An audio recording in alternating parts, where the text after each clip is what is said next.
Ya pemirsa, eskalasi konflik Iran dan juga Israel ini makin mengkhawatirkan. Situasi makin panas setelah Amerika Serikat memberikan ultimatum kepada Iran. Apakah potensi Perang Dunia III ini akan semakin dekat? Kita akan bahas bersama dengan sejumlah narasumber. Saya akan perkenalkan yang sudah hadir di Studio TV One. Ada Mas Sofwan Albana selaku pengamat hubungan internasional Universitas Indonesia. Selamat malam, Mas Sofwan. Selamat malam, Mbak Vena. Sehat, Mas? Alhamdulillah. Alhamdulillah. Selain Mas Safwan, ini kebetulan kita sudah terhubung juga melalui sambungan virtual Zoom. Ada Pak Sukamta, anggota Komisi 1 DPR RI. Assalamualaikum, selamat malam Pak Sukamta. Waalaikumsalam Mbak Vena, selamat malam. Oke, Pak Sukamta, kalau begitu saya izin mau ke Pak Sofwan Mas Sofwan terlebih dahulu. Mas Sofwan, melihat eskalasi konflik antara Iran dan juga Israel yang semakin mengkhawatirkan. Ini bisa dikatakan ada potensi Perang Dunia Ketiga. Ini bisa disebut realistiskah atau hanya kekhawatiran belaka? Kalau potensi Perang Dunia Ketiga tentu saja ada gitu ya. Tetapi saya kira untuk saat ini peluang tersebut relatif lebih kecil karena ada banyak faktor lain yang berpengaruh juga gitu ya. Pertama adalah karena kalau dia mau jadi perang dunia, artinya kekuatan-kekuatan besar atau major powers itu melibatkan diri secara langsung di dalam pertarungan yang sedang terjadi. Betul, saat ini Amerika Serikat sedang berada di pinggir jurang, mau ikut nyemplung, tetapi seperti yang kita dapatkan kabar dari Amerika Serikat, Donald Trump masih memberikan waktu lagi 2 minggu, dan kita juga lihat Eropa sedang bertemu untuk kemudian mencoba mendorong solusi diplomatik. Tapi yang kemudian lebih penting lagi adalah sikap dari dua kekuatan yang seringkali diasosiasikan sebagai kekuatan revisionis yang berada dan memiliki kedekatan dan kepentingan dengan Iran, yaitu Rusia dan Cina.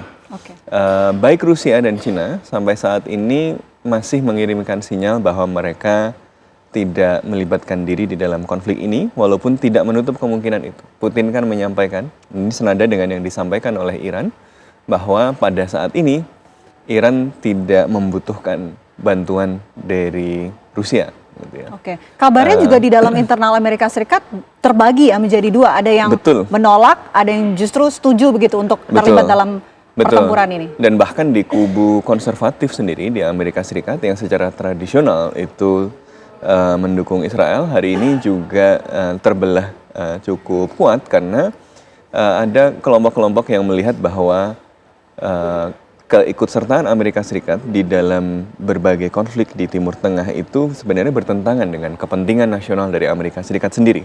Kita sudah ketahui sejak lama bahwa Amerika Serikat itu dari tahun 2012-an gitu ya, itu sudah mendeklarasikan pivot to Asia. Dia itu pengen geser ke Asia. Kenapa? Karena di dalam visi strategik Amerika Serikat, ancaman paling besar secara struktural itu adalah Tiongkok, adalah Cina. Sehingga dia harus kemudian menggeser kekuatannya ke wilayah Indo-Pasifik. Hence kita kemudian mengenal istilah Indo-Pasifik itu sebagai sebuah imajinasi geopolitik. Tetapi rupanya Timur Tengah ini ya seperti lumpur hidup. Kalau sudah masuk, mau keluar susah gitu ya. Nah ini yang kemarin terjadi, itu kan kenapa kemudian Israel melakukan serangan terhadap Iran? Salah satunya adalah karena pada hari Minggunya, itu Amerika Serikat dan Iran itu mau ketemu. Untuk menegosiasikan kesepakatan mengenai program nuklir Iran. Kalau deal itu terjadi, apa yang terjadi? Kalau deal itu terjadi, Amerika Serikat merasa bahwa Timur Tengah itu ancaman eksistensial yang bagi kepentingan Amerika Serikat berkurang karena Iran bisa dikendalikan, sehingga Amerika Serikat akan pull out dari kawasan dan kemudian mengkonsentrasikan energinya di wilayah yang dianggapnya sebagai prioritas strategis, yaitu Indo-Pasifik. Israel sementara itu memiliki kebutuhan untuk berada dalam dukungan dan perlindungan Amerika Serikat. Gitu. Karena apa yang sedang dia lakukan di Palestina, di Gaza, ini masih berlarut-larut dan capaian strategik yang coba dicapai, baik menghancurkan Hamas maupun capaian strategik lain misalnya menganeksasi wilayah Gaza itu tidak bisa penuh terwujud karena ternyata panjang juga dan kritik internasional sangat kuat. Kalau Mbak Vena ingat beberapa waktu yang lalu kan perhatian dunia ke Israel itu sedang tinggi sekali. Bahkan sekutu tradisionalnya seperti Prancis, Inggris itu mulai gerah dengan kondisi Gaza dan kondisi Palestina, sehingga misalnya Prancis pun mendeklarasikan kami siap loh mendeklarasikan dukungan pada kemerdekaan Palestina, ya kan? Terus kita lihat bagaimana masyarakat sipil yang high profile seperti Greta Thunberg yang kemarin mencoba masuk melalui Madlin Flotilla, yang kemudian Israel kan bingung dia mau diapakan. Dia terlalu high profile sehingga kalau ditembak dibunuh seperti flotillanya Mavi Marmara yang menewaskan 10 orang dan ada 2 orang Indonesia yang ditembak pada waktu itu. Mereka bingung mau ngapain gitu, sehingga akhirnya ditangkap dan sebagian masih ditahan tapi sebagian dikembalikan lagi. Nah, pressure-nya sedang tinggi. Jadi ada kebutuhan satu untuk kemudian memperluas medan pertarungan supaya apa? Supaya wacana politik internasional itu geser dari attention ke Gaza. Kedua, untuk kemudian menghentikan apa yang dipersepsikan sebagai ancaman eksistensial, yaitu ancaman nuklir Iran. Baik guys, saya mau ke Pak Sukamta kalau begitu. Pak Sukamta, kalau dari DPR ini melihat situasi Israel, posisi Israel saat ini seperti apa secara internasional? Apakah semakin berkurang begitu dukungan yang diberikan oleh sejumlah negara terhadap Israel? Posisinya ini seperti apa, Pak Sukamta? Iya, Mbak Vena. Yang dilakukan oleh Israel, oleh Netanyahu ini mirip-mirip dengan yang dilakukan oleh Hamas pada tanggal 7 Oktober tahun 2023. Jadi ketika banyak negara ingin meninggalkan Israel dan Israel makin terkucil di lapangan di Gaza karena Israel terus membunuh penduduk sipil, tetapi di medan perang hampir setiap hari itu ada prajurit-prajurit Israel yang terbunuh atau terluka karena perang gerilya yang dilakukan oleh pejuang-pejuang Palestina.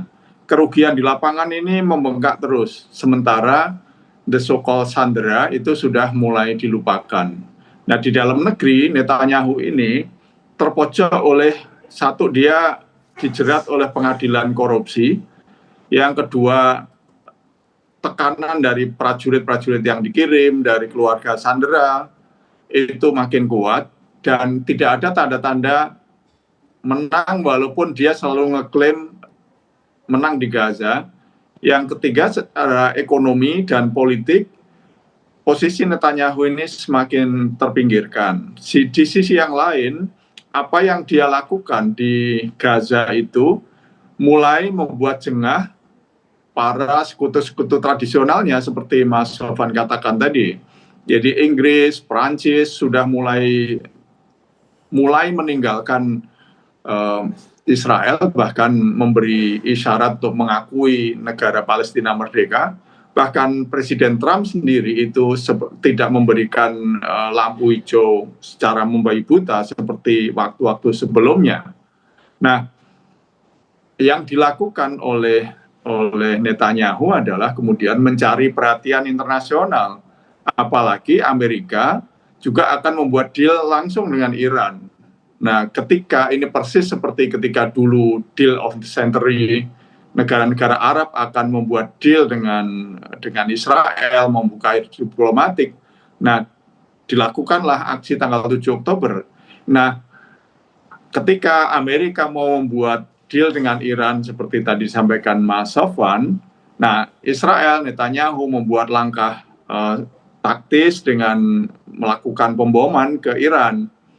Dan yang diharapkan oleh Netanyahu adalah ketika dia sejak tahun, saya kira sudah 3 kali ini Netanyahu ini memprovokasi Barat ya. Dulu di awal-awal 2000-an dia mengatakan Saddam Hussein punya nuklir. Kalau Saddam Hussein ini diturunkan, dunia akan damai. 2012 dia bilang kalau Gaddafi diturunkan ini akan damai. Sekarang dia mengatakan Iran punya nuklir sejak 2018 bahkan.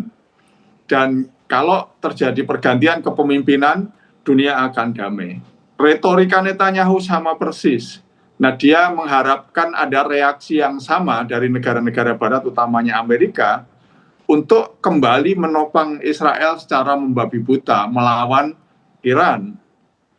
Sebagaimana juga diharapkan Eropa bisa ditarik, tetapi tampaknya Netanyahu kecelek karena pemimpin-pemimpin negara-negara ini hari ini selain menghadapi persoalan-persoalan domestik yang lebih berat secara ekonomi maupun stabilitas politik di Amerika, di Eropa Barat. Nah, mereka juga tahu persis bahwa Netanyahu ini sedang mengalihkan perhatian. Mereka sedang terpojok di Gaza. Mereka ingin menarik negara-negara sekutu dari Eropa Amerika ini untuk bersama-sama mengeroyok Iran dengan tema anti nuklir Iran. Tetapi rupanya Netanyahu kecelek sampai hari ini para pemimpin ini belum menunjukkan reaksi yang diharapkan secara kuat mendukung membabi buta taklid kepada Netanyahu. Itu nggak terjadi. Bahkan Netanyahu kecelek karena yang diserang kali ini itu bukan Hamas, bukan Hizbullah, bukan Houthi, bukan ormas, tetapi negara yang sangat kuat seperti Iran. Iran punya pengalaman perang dengan Irak yang sangat panjang, kemudian menghadapi invasi Amerika di Irak, dan Iran mengambil keuntungan besar di situ. Nah, Iran bermain sangat taktis dan sangat siap menjadi pemain utama di kawasan, dan itu memberi pukulan telak pada Netanyahu hari ini. Nah, kita tidak tahu apakah nanti Netanyahu ini akan bertahan. Saya kira posisi Netanyahu semakin terpojok di dalam negeri dengan serangan Iran yang sangat luar biasa ini.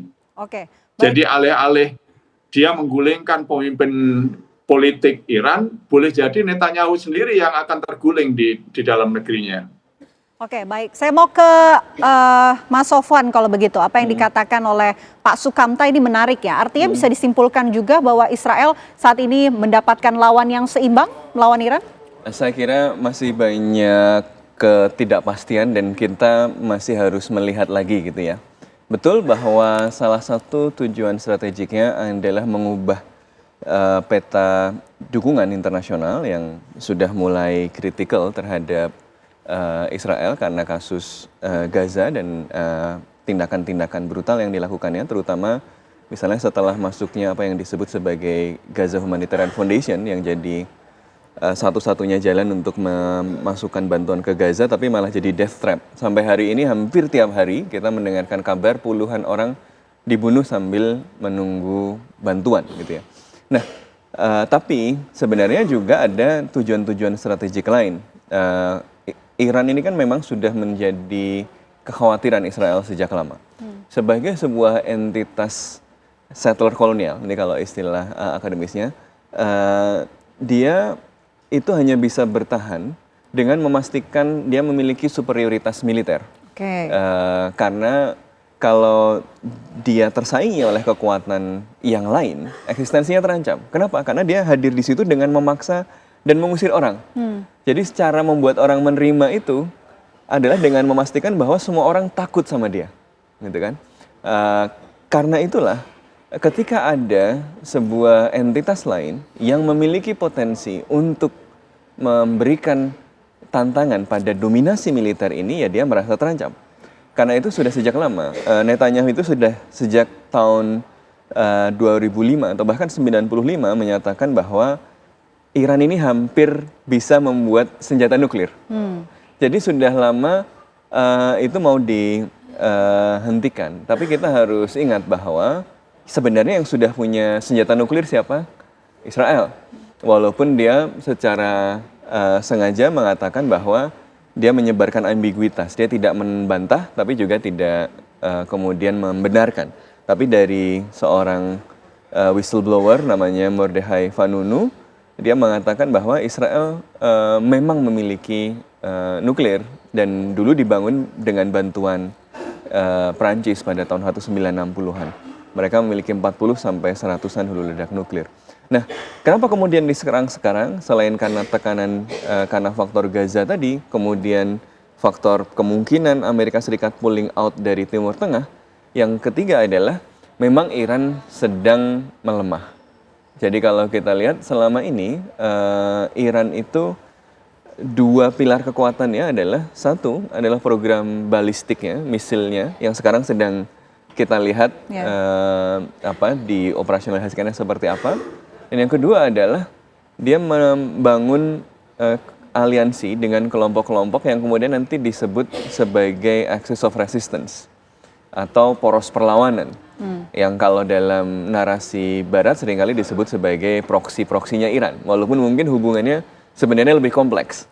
Tetapi ini yang kemudian selama ini dibangun oleh Iran dan sebenarnya melalui misil dan teknologi misil yang diproliferasikan pada axis of resistance tadi, baik yang ada di Hamas maupun kemudian Hizbullah dan Houthi, itu sebenarnya sudah terlibat di dalam perang shadow wars gitu ya sebelumnya. Nah, tapi dengan perkembangan selama 1,5 tahun lebih ini,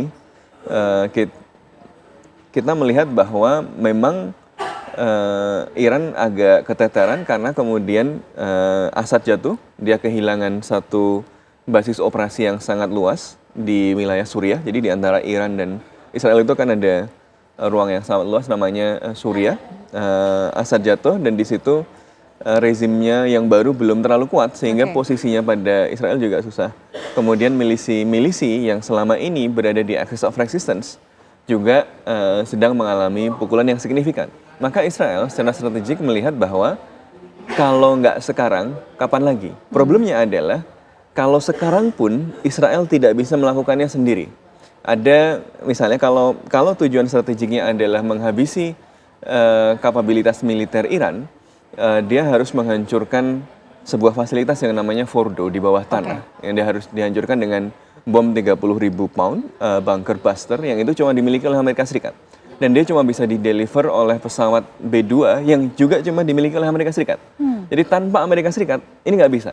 Dan bahkan kalau kita keluarkan dari soal Fordo saja, untuk mengatasi serangan misil-misil dari Iran ini, sistem pertahanan Israel yang terdiri dari David Sling, Arrow, dan Iron Dome ini juga kalau panjang dia akan keteteran. Dia hanya bisa bertahan kalau ada dukungan yang konsisten dan terus-menerus dari Amerika Serikat. Ini Amerika Serikat ini sekarang mengatakan tidak terlibat langsung, tapi sebenarnya Amerika Serikat sudah terlibat. Dengan apa? Dengan ikut menembaki misil-misil yang datang dari Iran tadi. Artinya Israel itu kalau sendirian itu akan kesulitan sebenarnya. Nah, tapi di sisi lain Iran itu juga bukan dalam kondisi yang ideal. Maka ini kita melihat dua-duanya sama-sama sok kuat. Tapi sebenarnya dua-duanya ini sama-sama nggak tahu juga sama-sama tidak pasti juga. Jadi kita akan melihat mana yang omong besar gitu ya. Tapi ini akan sangat ditentukan pada apa yang akan dilakukan oleh Amerika Serikat. Menarik apa yang dikatakan oleh Mas Sofwan, Israel sendirian malah justru kewalahan. Nah, itu pertanyaan saya untuk Pak Sukamta. Kalau Israel sendirian. Kalau Israel sendirian. Pak Sukamta, saat ini kan Israel juga sudah sedang menghadapi beberapa front ya, tidak hanya Iran, kemudian Hamas dan juga Hizbullah. Ditahan nanti ya Pak Sukamta, kita jawab usai jeda. Apa kabar Indonesia malam akan kembali untuk Anda sesaat lagi. Menyampaikan kepada jajaran Kementerian Luar Negeri dan Kedutaan Besar Republik Indonesia di Teheran untuk melakukan asesmen terhadap rencana dan kemungkinan evakuasi warga negara Indonesia. Terus dari perkembangan 2 hari ini, di mana intensitas serangan Israel semakin meningkat, kemudian yang disasar juga lagi bukan saja target-target sipil, target militer, tapi juga target-target sipil. Maka saya memutuskan untuk meningkatkan level kesiagaan di kedutaan Iran, di kedutaan Tehran, jadi dari level siaga 2 ke level siaga 1. Kemudian mulai juga melaksanakan langkah-langkah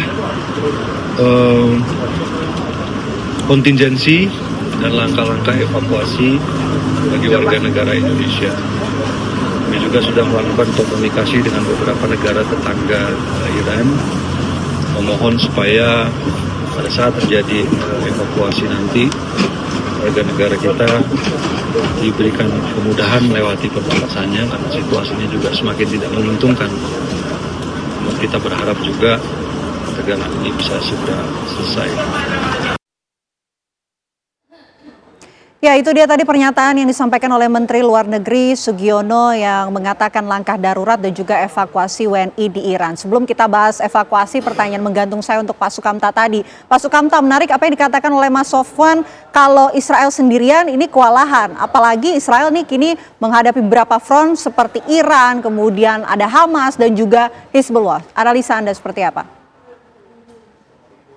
Iya benar, memang Israel ini sekarang maju dengan membuat front yang sangat banyak sekali. Dan Israel juga kali ini menempuh langkah sendirian, di mana kalau waktu-waktu sebelumnya untuk melemahkan kekuatan-kekuatan besar negara tetangga sekitarnya seperti Irak yang dipimpin Saddam Hussein atau Libya yang dipimpin oleh Muammar Gaddafi, dia meminjam kekuatan negara-negara besar seperti Amerika dan Eropa, dan itu perlu waktu. Prosesnya kalau invasi Irak dulu itu kan sekitar 3 tahunan build-up-nya itu, pengkondisiannya itu, dengan mulai dari tuduhan menggunakan, memiliki senjata nuklir, senjata kimia, ada investigasi dan seterusnya, sampai kemudian invasi itu kira-kira perlu 3 tahun. Kali ini Netanyahu itu tidak punya kemewahan waktu karena dia kondisinya betul-betul terjepit. Nah, sehingga dia melakukan provokasi secara langsung dengan harapan negara-negara lain, negara-negara besar yang secara tradisional membantu ini bisa segera turun tangan membantu Israel dengan isu nuklir. Tapi itu tidak terjadi sampai hari ini. Nah, sehingga Netanyahu dan Israel ini menjadi sendirian dia menghadapi kekuatan-kekuatan, baik itu Iran sebagai negara maupun proksi-proksi Iran yang selama ini berlawanan langsung dengan melawan Israel, itu masih terus berjalan. Jadi yang di Gaza masih jalan, dengan Hizbullah juga di Lebanon masih jalan, di Suriah juga unsur-unsur gerilyawan Suriah juga masih melawan agresor Israel, kemudian Houthi juga masih jalan. Jadi ini Israel betul-betul atau Netanyahu betul-betul memang berada di dalam situasi yang sulit, yang genting. Nah, mudah-mudahan sih kita berharap negara-negara besar ini masih punya pertimbangan yang serius. Apakah mereka ini cukup worthy untuk membela Netanyahu, karena ini mereka tahu bahwa kepentingan ini adalah kepentingan Netanyahu, menyelamatkan karir politiknya Netanyahu, bukan membela Israel sebagai negara gitu. Jadi ini bukan soal eksistensi Israel saja, tapi ini soal eksistensi politik Netanyahu. Nah, mudah-mudahan kita berharap negara-negara besar itu masih berpikir berkali-kali untuk ikut terjun, sebab sekali mereka ikut terjun maka sulit untuk membendung Rusia maupun Cina untuk tidak terlibat, sebab Iran dan Rusia barusan juga menandatangani kesepakatan-kesepakatan fakta untuk saling membela, untuk saling membantu, untuk saling kerjasama. Dan kalau itu terjadi, maka saya kira negara-negara besar seperti Amerika dan Eropa Barat itu juga akan memperhitungkan resiko untuk terjadi eskalasi yang tidak terkendali dengan keterlibatan Rusia maupun Cina. Nah, oleh karena itu kita berharap mudah-mudahan eskalasi yang ada sekarang ini bisa tidak membesar dan mudah-mudahan segera turun. Sebab ini akan juga menjadi presiden yang sangat luar biasa, sebuah negara itu menyerang negara lain, tapi sekaligus merasa sebagai korban gitu. Itulah yang dilakukan oleh Israel. Dia nyerang Iran, ngebomi fasilitas-fasilitas militer Iran, tapi mereka merasa sebagai korban. Dan itu hanya bisa dilakukan retorika itu oleh Israel. Nah, saya berharap betul bahwa ini tidak terjadi eskalasi. Dan saya berharap Baik, Pak mudah-mudahan Indonesia juga bisa mengkonsolidasikan negara-negara OKI untuk lebih solid sikapnya nanti. Baik, itu yang diharapkan oleh DPR. Pak Sukamta, ini VT terakhir kita ini menayangkan bahwa Menteri Luar Negeri pemerintah sudah menaikkan status siaga 1 dan akan mengevakuasi warga negara Indonesia yang ada di Iran. Apakah DPR ini sudah berkoordinasi dengan pemerintah terkait dengan evakuasi ini? Ya, sejak terjadi eskalasi ini DPR sudah ikut mendorong agar Kementerian Luar Negeri mewakili pemerintah ini proaktif untuk betul-betul memantau dan memprioritaskan keselamatan warga negara Indonesia, baik yang ada di Iran maupun yang ada di Israel, karena masih ada sebagian WNI itu yang berkunjung di wilayah-wilayah seperti Masjid Al-Aqsa dan seterusnya itu sebagai wisatawan. Nah, mudah-mudahan pemerintah terus bergerak secara cepat dan bekerja sama dengan berbagai pihak supaya sewaktu-waktu diperlukan evakuasi ini bisa dilakukan dengan lancar dan semua WNI tidak ada yang menjadi korban, selamat kembali pulang. Oke, baik. Saya mau ke Mas Sofwan. Apakah PBB ini akan segera turun tangan begitu untuk mencegah eskalasi ini semakin meluas? Tentu saja idealnya PBB turun tangan, karena PBB itu sebagai sebuah institusi yang dibangun pasca Perang Dunia Kedua, itu alasannya cuma dua.